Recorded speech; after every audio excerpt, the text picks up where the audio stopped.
Good morning, Good morning. and welcome to Unity of the Dunes. Our faith is our foundation. That is our strength. And one thing we've been doing here is creating a solid foundation, filling in all the cracks. For that is what we build upon as we go out in the world.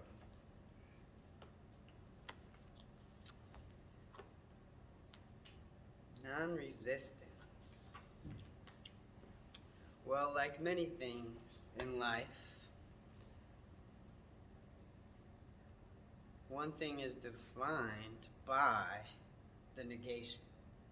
So being is defined by not being.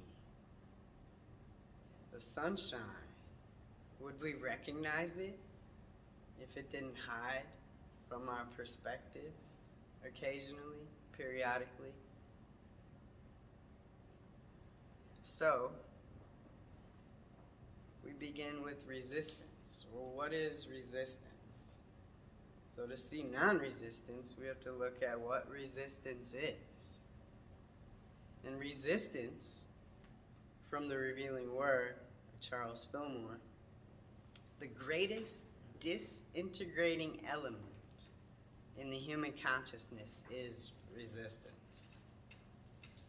Beware of every form of fighting and all thoughts of destructive character.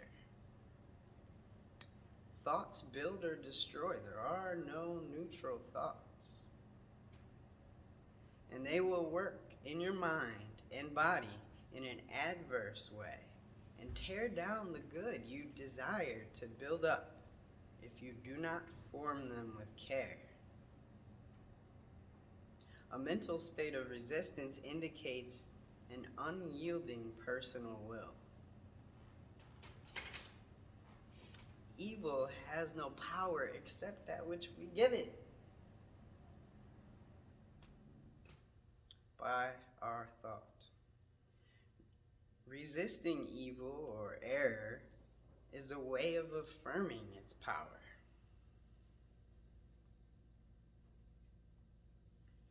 A positive, fearless attitude in facing the appearance of evil overcomes it. A positive, fearless attitude in facing evil overcomes it. And this attitude comes from the understanding that evil has no power. And that's our first unity principle. There's one power and one presence in my life, God the good.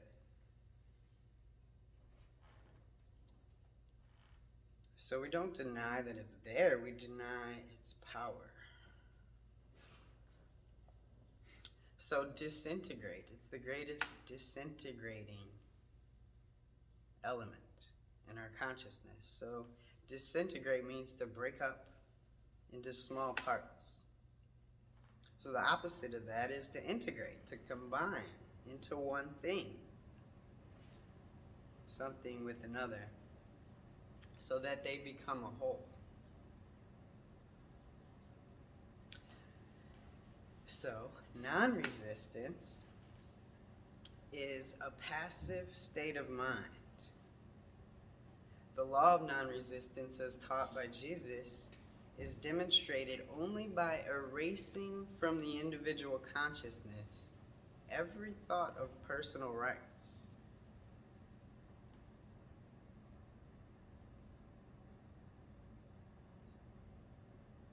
Non-resistance is the essence of God, and it is stronger than resistance. And practice requires more mind capacity. So, a fixed state of mind is a combination of thoughts and consciousness that is hard to change, ideas that have crystallized. So in our personality, we've crystallized these ideas. We're fixing to it, holding to it. And in that we form a resistance to new information. So a change of mind is the very first requisite of a new life in Christ. We're told to be renewed in mind. We go into this new and higher state of consciousness as we would go into another country. The kingdom of heaven is right here in our midst and will become tangible reality to us when we have developed the faculties necessary to comprehend it. So prayer and meditation changes our consciousness. I had a very big realization of that this week in my relationship with my oldest son.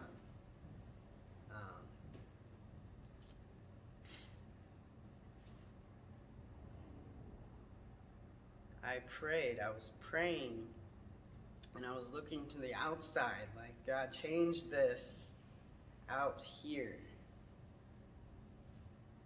And all of a sudden in it, I heard him on the phone with his girlfriend, and he was laughing again. He was happy, his joy. I heard his joy.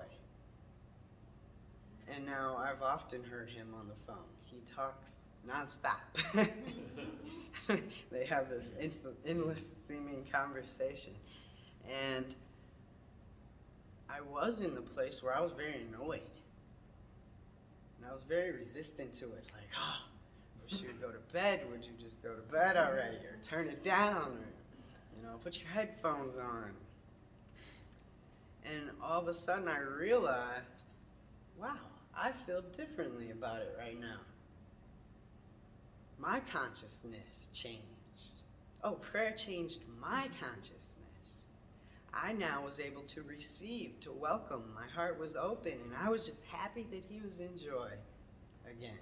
Because isn't that what we want for our children? Whatever it looks like on the outside, whatever the outcome looks like, we just wish that they have joy.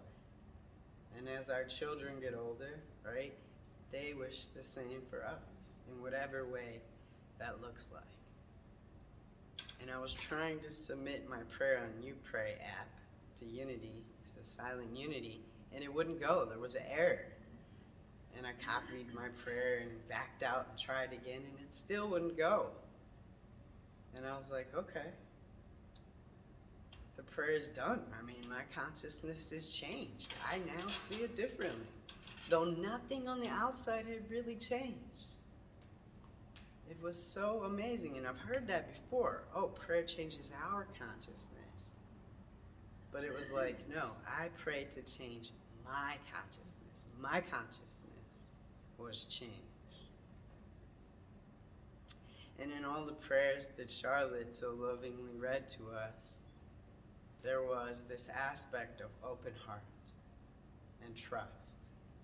So in non-resistance, we have those aspects. Our heart is open, and we're trusting no matter the appearances, trusting no matter what. So what do we feel about the universe? I mean, how do we feel about life? Do we believe that life is against us? That we're fighting life, we're fighting what is, resisting, struggling, striving? Well, there's another state of consciousness where we can believe that life happens for us. And that is a journey all in itself, from moving from life happens to us to life happens for us. God has good planned for our lives. It's God's good pleasure to give us the desires of our heart. Life is for us. I've said life has a way of changing our perspective. We really can't say what we never will do, because as we move through life, we're moving through consciousness, and moving to a new state of consciousness, what we do will change. Life has a way of changing our perspective. See, if we have an error in thought, an error in our consciousness, then automatically a scene is rendered in front of us in our relationships, in our circumstances, even in our body. We render this scene that's perfect, that is so perfect that presents the opportunity to move to a new state of consciousness. You've heard within the problem is always the solution, but never will the consciousness that created the problem get us out of the problem. So life happens for us. That's relieving. But then there's even another level of consciousness. That life happens through us. We are here to be an expression of God. Some thoughts that I've taken on, some affirmations lately is, wow, I get to express God today. I get to be God in this world. I get to express the Christ. I get to bring the Christ wherever I go. I get to bring unity wherever I go. This solid foundation of faith that is an anchor for myself. For it appears, lots of things appear that are untrue. The illusions, these images we create, but we can stand firm in our faith, but we know the truth. There is this natural ebb and flow of life. The waves just can't just come in, they have to recede, right? We can't just breathe in forever. We have to let our breath out. We can't just laugh forever, right? We cry. There's a releasing as well. In relationships, there isn't just in love all the time. There's also that ebb. And I'm coming to peace with that myself in our relationship. That, we're just ebbing right now. It's okay. It's not all gone. It doesn't mean that the love wasn't true or that it's lost or not there anymore. It's just a time for space, for ebb. And I've seen that in my relationship with my son as well. He just turned 17. He's a junior in high school, and he's nervous about life. He's gonna have to be completely responsible for himself. This sense of security is seeming to be fading away, and he has to have space. He has to create that distance to grow, to expand his consciousness, to become his own man. And even in the midst of, it appears like our relationship is lost or broken. No, this is just well-needed space. And it's been such a relief in our relationship to see that, we just need space sometimes. And the things we need, we will get. We will produce in one way or another. So what I saw is we were creating stories to take that space. An argument or conflict has to rise up, and then, we part. And there's a reason, And I was so resistant to going away, like, no, my love, I want you here all the time, And it's been such a relief and so peace-inducing that, wow, we just need to take our space. And the space shows up in different ways. It could be that she goes to her tiny house and I'm home. It could be just silence between us, even though we're physically in the same place. It could be just a moment of turning within, turning to our breath, and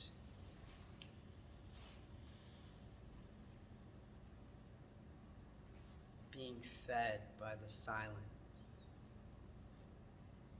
And we can tune into that at any time, any place. And with practice, we get better and better that we can do it even in the midst of a seeming storm.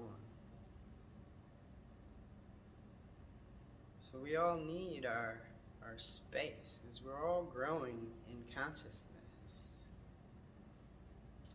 And the Christ within us, God expressing, is having a conversation with himself, herself. And we get to experience that with God. The only thing that God experiences is joy and love and peace and truth and all of those things, and gratitude. And God is pushing at our heart, knocking at our heart to, hey, pushing through to experience itself. All these things. And guess what? We're not left behind. We get to experience it with God.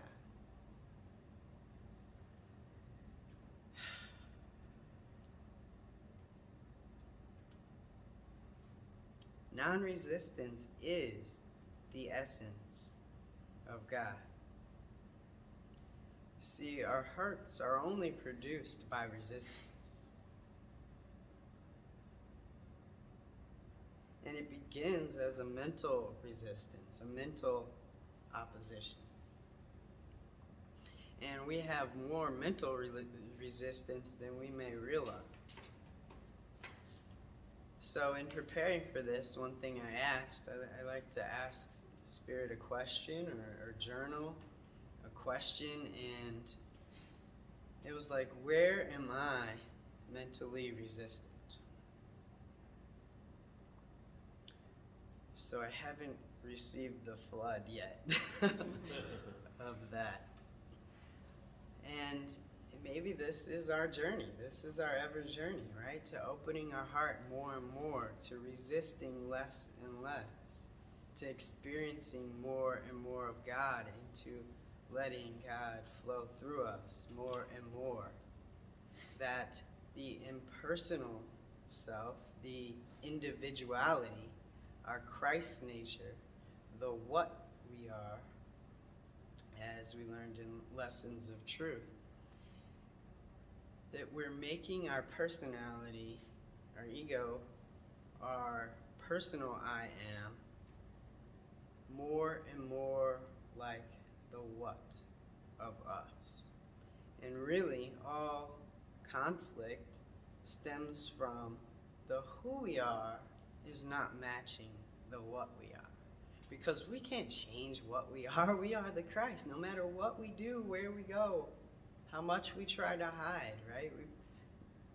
A candle can't be put under a bushel. We could try to hide behind our small self, our separate self, our personal self, but the Christ is always there, and the sun will always peek through the clouds. So we really can't hide our light. So there's always this pushing within us to express the Christ, to express the what we are. But we've built this who we are. We've built this personality, these personal rights, these fixed state of mind. And that enables us to resist the what we are, but we can't ever fully resist it. We can constantly have this resistance, and it takes constant effort. But then what happens? Life will grab our attention. Oh, there goes our resistance. There goes all the walls I've built around my heart. Oh no, I'm shattered, I'm broken. No, it's only the ego, right? The false self that gets destroyed. The Christ self can never be touched. It is invulnerable. We at our core are invulnerable. So our hurts are produced by our resistance. Well, 2 years ago, this month, I did a cold water dive. And Angelina did as well. Can you imagine that right now, jumping in the cold water? There's immediate mental resistance. Isn't there? Like, oh, that's for you, not for me. Like, right. And since then, I've been practicing non-resistance to the cold. Because the pain really comes from our resistance, our closing up, our locking down. And we'll make our arms really tight. But then what happens, there's no flow going on. Our armpits can't breathe. Well, we perspire, right? They're made to breathe. And locking that down makes us actually perspire more. And then what happens when it's cold out and you're wet? Now you're even colder. So I've taken that consciousness from the cold water dive and expanding it into Michigan winter, right? During the winter. And I'm like, no, I'm not going to close up, shut down, resist. As Eckhart Tolle says, the cold is only a sensation. We make it pain by our resistance. Now, I'm not saying everyone should go jump in the cold water. That was my journey. That was for me. You know, we all have our own areas of resistance to practice opening up to. And, you know, that's just a model, right? Because as soon as I said that, immediately there was mental resistance, right? So we can see how our mind resists. And you might have felt the pain about it already. Maybe, you know? And what I found in that cold water dive is that the fire is inside. The infinite well is inside. We become cold when we mentally resist, and notice our breath. What happens to our breath at that time? It becomes shallow and maybe fast. But if we can open our minds to that and open while feeling that sensation and take a deep breath and breathe in deeply and slowly. For me, that's how it worked. And breathe in as much as I can. And you can hold it at the top for a second, however long, and breathe out slowly. We actually warm that air.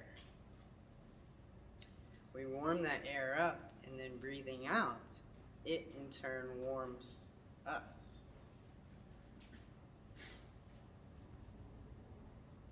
And in my experience, I can say that it is possible to get in that water and not feel pain. That the pain really comes from our resistance. And in that act of jumping in it, there's a breaking through of the resistance. There can be. And it's very liberating. Right? Love is free, and we're made to be free, and God gives us free will. Love is freedom, and that was a very freeing experience for me. So I'm not saying go jump into the cold water, but just do whatever that looks like for you. Maybe you're resisting some appearances. Maybe you're resisting what's to come next month, because we don't know, right? Or this journey that Unity in the Dunes has been on in the past years. So hurts are produced by resistance. If we resist in any way, we make ourselves a candidates for bruises, buffetings, and postponements. Circumstances in our lives don't hurt us, but our reactions may. So since I've been taking this metaphysics class, Metaphysics 1, for credit, the book recommended this book, and I'm so grateful for Reverend Barbara Young that gave me these books, I believe it was. I've never met her, but, you know, I've been blessed by her and her contribution here. And I was like, oh, I have that book. Oh, perfect. And I've been drawn to reading it. And the last chapter in here is Nonresistance. And I've been called to this before. And I've been pondering these things for at least a month now. So February 19th, Louise Hay said, I now release all inner resistance and doubt. I trust life. And we don't want to resist the resistance. That's more of the same, isn't it?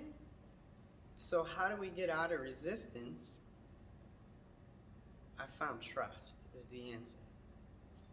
Trust. And we can have this ever-widening trust. You know, we trust the people we're closest to more than anyone, and we show them more parts of ourselves, maybe parts that we don't feel so great about, that we wouldn't show someone we just met. Right? So there's a deeper trust with the people that are closest to us. But we can expand that trust. Not saying we should tell everybody our business, right? No. But we can trust and have an ever-widening trust because God is in everyone. All people are inherently good. And life is for me. I create my life circumstances by my way of thinking. So this scene that's rendered in front of me, I can have no fear about it because God has good planned for my life, and all people are inherently good. And I'm creating this. I chose this. Oh wow, that has been a liberating thought for me as well. I chose this. And I was only able to move to that place in my relationship with Angelina of, oh, we're just taking space right now. By that trust that I chose this. I created this space. We create our life circumstances through our way of thinking, isn't it? If we believe that, then we can believe that the scene rendered in front of us right now or in our body, I chose this. This is for my good. This is to move me to a new state of consciousness. To break down the barriers that I am constantly exerting a force to hold up. And then, what happens when water builds up? Say like a dam or a stream, and water's flowing and you're holding it back. You're resisting the water flow. What happens? It builds, and the pressure builds. Then this flow of God taps harder, pushes harder. So not only do we have to constantly hold this resistance, we have to increasingly exert a force against it because that pressure is building even more. So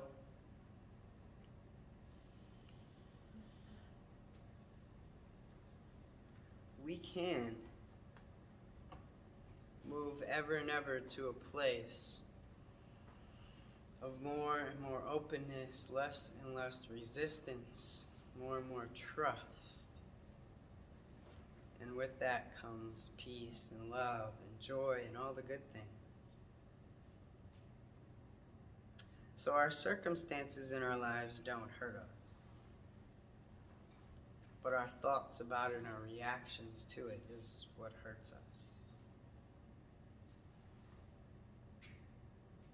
So in this book, Shacklin gives a story about how he ran into a wall, running into a wall, or he was actually fumbling around in the dark, going into his drawer to grab something, and he hit his head.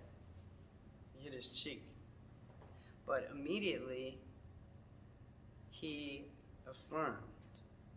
He made an affirmation that this isn't going to leave a mark. And it didn't leave a mark.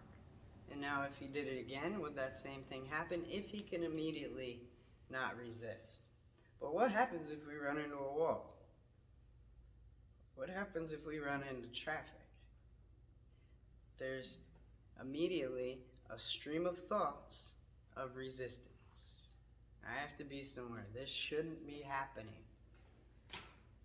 Right? It's a resistance to the isness of life. And I've learned in my driving experiences, it's a great model. It can be expanded. You know, how we do one thing is how we do everything. So how we drive is how we're running that vehicle is how we're running this vehicle. So I've done stupid things. Driving, seeming stupid things where I've gone the wrong way and way out of my way. But it's so liberating to, in the midst of it, to not resist, to say, well, everything happens for a reason. If that's where you can start, wherever you can start. This is happening for a reason. This is for a purpose. I may not just be able to see it yet, but these things need to happen, as Jesus said. And it just happened, I went to Knox instead of Couts last month. And the whole drive here from Michigan, 4 hours, and now I'm going an extra hour out of my way, I think it was, because it was like 30 minutes that way and then 30 minutes that way. And I had to release something. There was some mental resistance, something that I was holding on to. I was still mad at Angelina, actually. And so I was mad at her. A beautiful woman, sweet soul, sweetheart. I was mad at her. But I couldn't actually get to my destination with that anger still there. And it takes however long it needs to take. The season lasts however long it needs to last until we move to that state of consciousness necessary to get to our destination. You weren't mad when you got there. No, I wasn't. You did that extra. I needed it. Yeah, that hour helped you out there. Yeah. Everything's in divine order. Yes. You can be thankful for that hour. Mm-hmm. And I am determined to trust the process. Trust the process. And remember who I am. Or more so, remember what I am. And my journey is to make the who I am more and more like the what I am. Because we are made in the likeness of God. We are made in the image and likeness of God. So immediately we run into a wall, we run into traffic, we go the wrong way. And the mind flares in resentment against the darkness, the strangeness, the complement of circumstances that eventuates in this collision. This wouldn't happen. I wouldn't be here right now. I should have done this. Well, if I wouldn't have done that, it's all forms of mental resistance. And it's blocking the presence that we can be and have and feel right here, right now. The nature of our mental reactions on striking the wall causes us to be hurt. Did you ever just drop something and it not bother you? Did someone ever cut you off and it doesn't bother you? It's really more about where we are in consciousness than about the circumstances or what's happened or what someone else is doing. Because the same thing can happen at two different times and I react a completely different way. So it's the state of consciousness that I'm coming from. So you are capable of developing non-resistance to a degree that will render your flesh impervious to hurt and shackling. You are capable of developing that. The essence of non-resistance is unity. So you're not isolated from the rest of the universe. You are an indispensable part of the universe. And as such, the universe loves, protects, and cherishes you. In so caring for you, the universe is self-preserving. You are inconceivably valuable. Nothing opposes you. You are in the midst of friends. Non-resistance becomes easy with this trust. Take on the attitude that the universe does with you. Take on this attitude. The universe is not isolated from you. We can swap that to the other. Love, protect, and cherish what it contains. And the practical side of this attitude is self-preservation. The universe is safe and inconceivably valuable to you. You oppose nothing.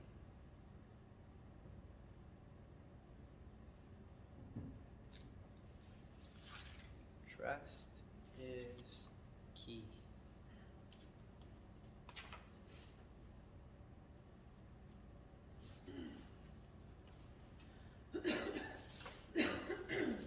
So, we've learned what non-resistance is, and we've learned how it works, right?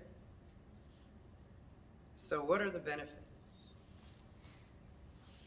When you are non-resistant toward your good runs to meet you. You can find that you never win until you become willing to do so without the trophy. You can learn to say, if this does not want me as much as I want it, then I do not want it at all. I can do without and sorrow not, but I will welcome you if you come.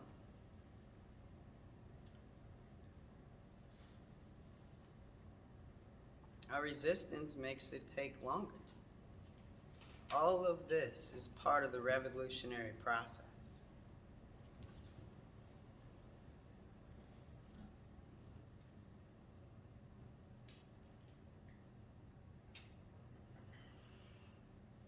So, the mind of God is in us. In your true mental identity, you are the mind of God. This mind must be permitted to act in you. When you let the mind of God act without interference on your part, you prosper in the work of regaining your mental identity. You abandon the habit of putting the mind of God under the dictatorship of the personal mind.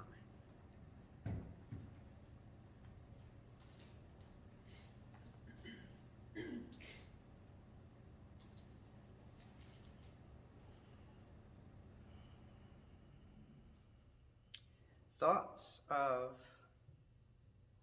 unfitness, that we're not fit, that we're not smart enough, that we didn't do good enough. All those mental resistances to the isness of life. They are defamation of character, and that persuade the body to misrepresent your spiritual nature.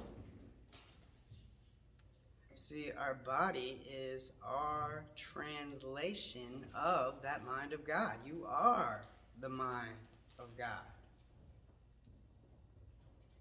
And we mistranslate, and that is our journey to correcting this error, to be closer and closer to a true representation of the what we are, the mind of God that we are. And I think of mathematics like a limit. Do you know speed limit really means you're not supposed to touch that speed? I know we completely abused the word, the real meaning of the word. But a limit in mathematics is like you're getting ever and ever closer, but never actually touching, ever, to infinity, forever. You never actually touch that limit, right? But you can get so close to it that the pixels of the screen or the thickness of my pen cannot even describe that anymore. So then it seems that there really is no separation from it. And that is our journey, to become even closer to the true expression of Christ. So trust the process. We're trusting the process and trusting no matter what. And our faith is our foundation.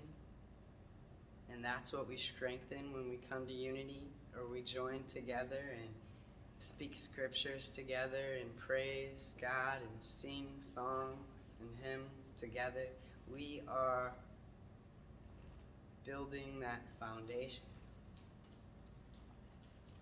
And then we can build upon that.